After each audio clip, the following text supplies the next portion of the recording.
Hey everybody, this is Ray Fluke, television beat writer for Bleeding Cool, and I am lucky enough and honored enough to be here today with actor Colin Cunningham, who's going to be starting with AMC's Preacher with their third season starting this summer. He's going to be taking on the role of TC, a member of Jesse's Langell family, but you also know him from such genre projects as The X-Files, Stargate SG-1, Da Vinci's Inquest, and Blood Drive. So, Colin, I just want to say great to have you here today. Really appreciate it. Oh, thank you so much for having me. I'm just going to start off. I'm going to give you the opportunity. If you'd like to just tell us all the spoilers for Season 3, we can just get it over with. It'd be great.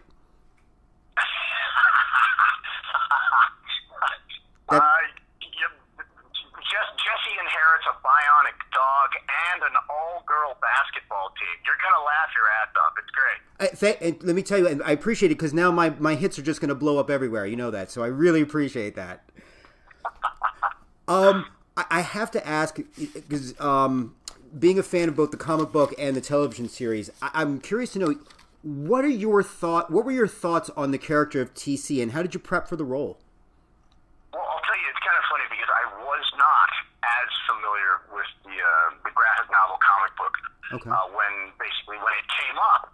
And then when I got the part, I was surprised at how, well, maybe not similar they were, but I think we were definitely in the same kind of vein. If anything, I'm kind of glad I didn't have it to influence me in the beginning. That way I could kind of start with a little bit more of a clean slate.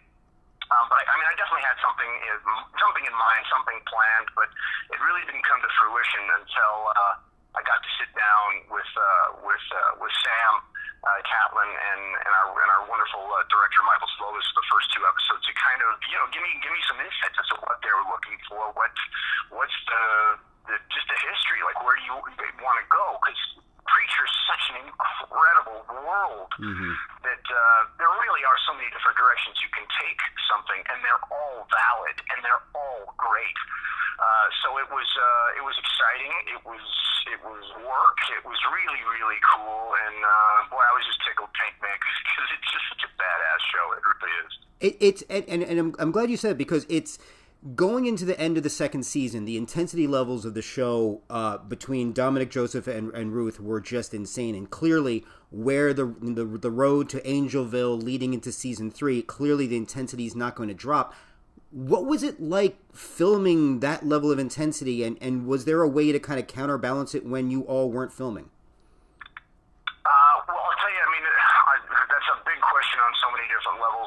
To think that they pull this show off in 8 days is really a miracle. And I know that's a difficult thing for just anybody sitting at home watching a TV, or watching the show rather, because it's not a here nor there, and they just sound like a bunch of words. But I really do tip my hat to those responsible for making an attempt to bring this thing to into story form and into your TVs at home, because it's unbelievable what they're able to squeeze into 8 days. I'm amazed that they get it done at all.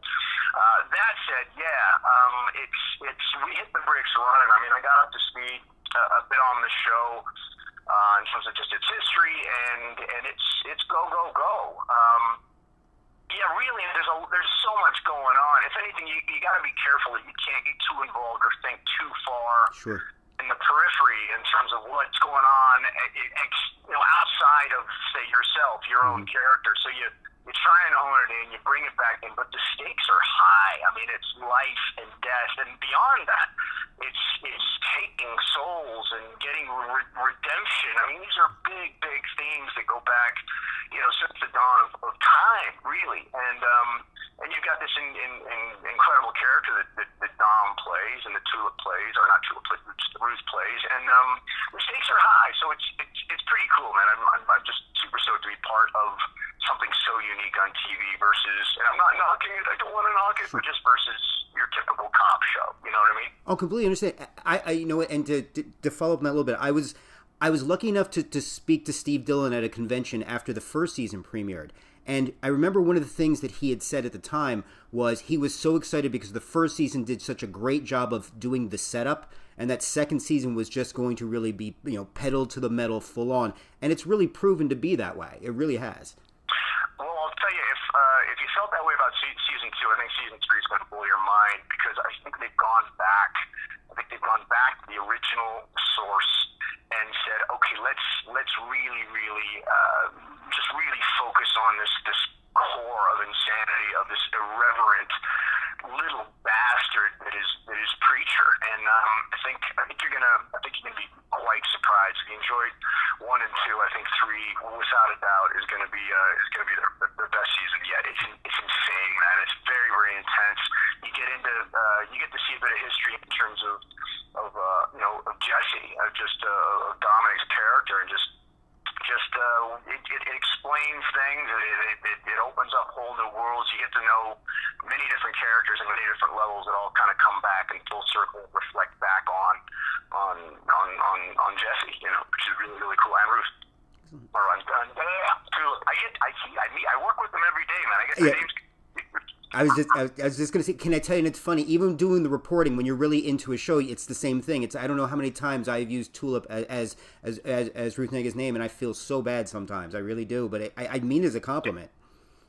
No, totally. And I'll tell you what. Also, to give credit where credit's due, Joe's amazing. Gilgun is like, holy shit, man! Like, he's so good, and he's such a great guy, and everywhere this guy walks, it just leaves a rainbow in his wake. But his character, Cassidy's it's got some great stuff this year, and everybody's stepping up the plate. They really are.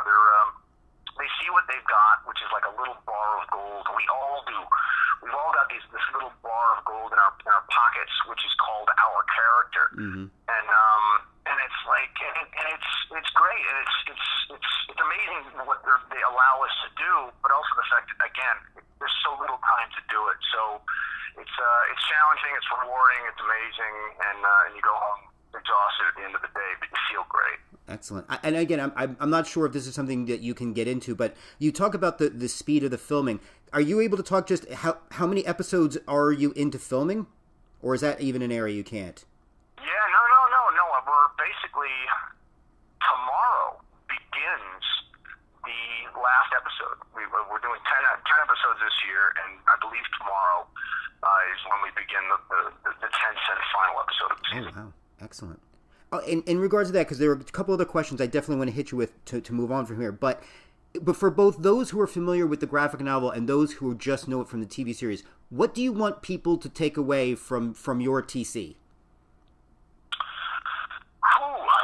Take away from TC? Well, it's weird because TC is just so a part of the whole. Which again, it's just this awesome world that is Preacher, but it's difficult to say. I know what I've been attempting to do, but whether I succeeded or not, or whether or not that's how it looks, or if I even make the damn cut for that matter. I haven't seen any of the episodes, so it'll be really interesting to see how it all works as an ensemble. I do know that, look, TC's he's a piece of garbage. He really is. He's not a good guy. Yeah. He really isn't. That said, I thought, well, there's no need to play him that way. I thought, well, why don't you play him with a different kind of spin instead of, not the stereotypical bad guy, but I didn't want to twirl my mustache or play what's easy to play. So instead I kind of played opposite that. I thought, well, he's already a bit of a piece of garbage. Why don't I inhabit him with a bit of simplicity or a bit of, I don't know, almost even kind of, I don't know. I'm not entirely sure how to put it. I think he's a simple guy with simple players, let's put it that way. And so I tried to find maybe an innocence in that, if such a thing is possible with such an incredibly guilty human being. Well, I think you hit it perfectly in the head, because your answer fit perfectly with the description of TC that was sent. His willingness, and he's more than happy to talk about his perversions. Yeah, because he doesn't see them as perversions. Yeah. I think he's an extremely odd guy. But in the world that is, in the family and in the town of Angelville and in the world that is Preacher, I mean, who isn't, right?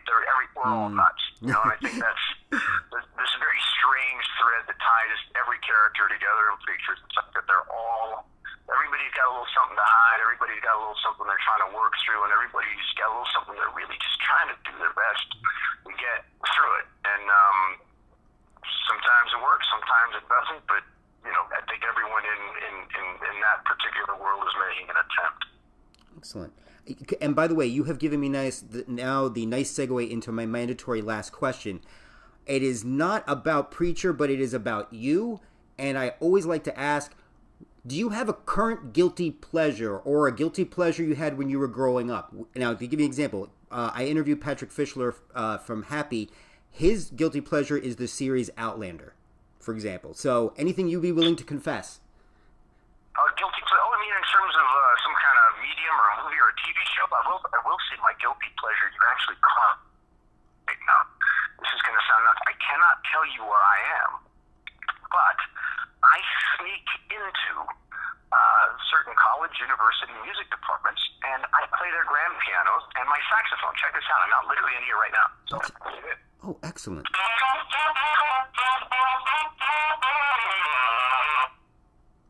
I'm literally in here, man. I sneak in. I sneak through the back door, wherever door is open. I come back here, and I find a little quiet room with the soundproofing, and that's my little guilty pleasure. I used to sneak into movies when I was a kid. Now I sneak into music departments. Okay, Colin, I gotta say, if there was a medal or a crown, I would formally announce that Colin Cunningham, ladies and gentlemen, has the award so far for the best guilty pleasure we've gotten from any of our interviews. That is fantastic. That just, I could not top that if I tried. That's excellent. I'm running scales, very, very prestigious, extremely exclusive place right now, but you show up and you just pretend like you look the business and you pop in with confidence and you close the door, and once you're in, you're in. That is fantastic. I cannot begin to tell you how much I love that on so many levels. Ladies and gentlemen, I say all of you take Colin Cunningham's advice and go find your own music room and just do your art and experiment and create. That is just an excellent way for us to end this interview. Yeah, look, you don't take no for an answer. You get one life, man. Do what you got to do. Look, when I make $100 million, I'll open up my own auditorium and I'll sponsor an orchestra. You know what I mean? But until then, I got to sneak in. Right? Fantastic. Colin, thank you really so much. This was a great interview. And folks, don't forget, not like I'm going to make you forget, because we're going to be doing lots of pre-season start coverage of Preacher coming up for its summer start. But Colin, thank you so much for coming on board and being part of this interview today. All good. Fantastic.